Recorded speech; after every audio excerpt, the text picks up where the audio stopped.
up, rock and metal fans? So here I am with the new installment, and I gotta admit, this was a tricky one.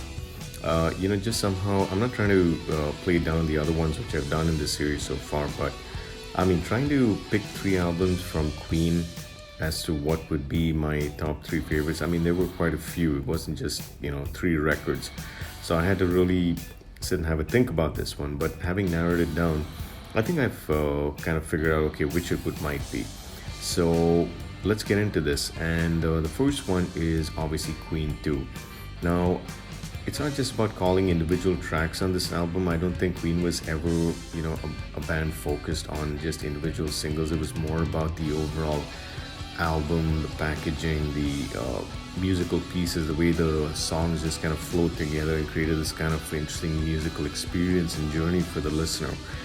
So I would say that that's what Queen 2 really achieves in many ways. I mean, obviously the artwork on this album is the famous iconic, like light shadow picture of the four members, which has become, so much a part of pop culture. And I mean, even till today, I mean, people still try to take pictures of this.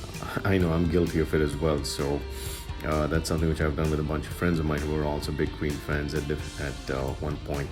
But I think Queen 2 is an album that, does have a lot of standouts. I mean, Seven Seas of Rhye, you look at White Queen, you look at, Ogre Battle, you look at Father and Son, and I think The Losers, and if I'm getting that song right. So I think that there's a very interesting way in which it showcases how Queen was really developing their sound and, using so many influences in their music. And this is a great place to actually get a flavor of what that might be like. Which then gets me to this one. Now, this is my all-time Queen album. This is my favorite one. News of the World. I mean, from tracks like We Will Rock You to, We Are the Champions, just to, so many of the other tracks that, actually follow in this particular one. I think that just in terms of its artwork, its direction, the production quality, the remix, sorry, not remix really, but mix, and just the overall attitude of this record, if I can really call it that.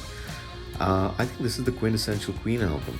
And again, that's just my opinion. You don't have to agree with that. But I think that this is really Queen at a very, very strong high. And it is something that set the tone for what they would actually end up doing for the rest of the concluding part of the decade, because this did come out of the late 70s. But I think really set the tone for what came in the 80s and so on. And you can see a lot of blueprints here. And that leads me to, I would say, this record. Now, I have to state, unfortunately for all us music fans, Freddie wasn't alive when this album actually came out. Now, obviously, this is a compilation of sorts of different songs that he had sung on and and lended his vocals to. I mean, Mother Love was the last track I believe he ever sang on. I mean, he didn't even finish it.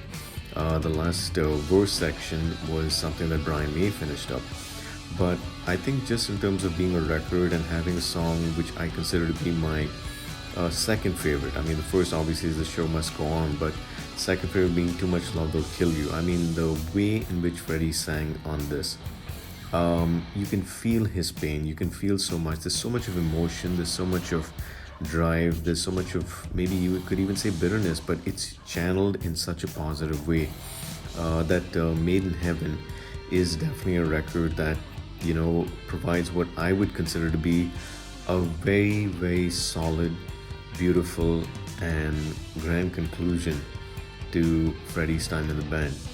And I'm just so grateful to Queen that they actually put this package together and, released it. And I think it's an album that I can listen start to finish and just enjoy through and through. So, guys, those are my thoughts. Those are what I would think are my top three records. Definitely three records that new guys who haven't heard Queen or heard Queen much before should definitely check out. Let me know what you guys think, if you agree, if you have other thoughts on their discography. It's extensive.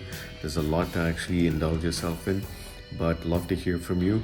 And until the next installment, I'll catch you guys soon. Take care and rock on.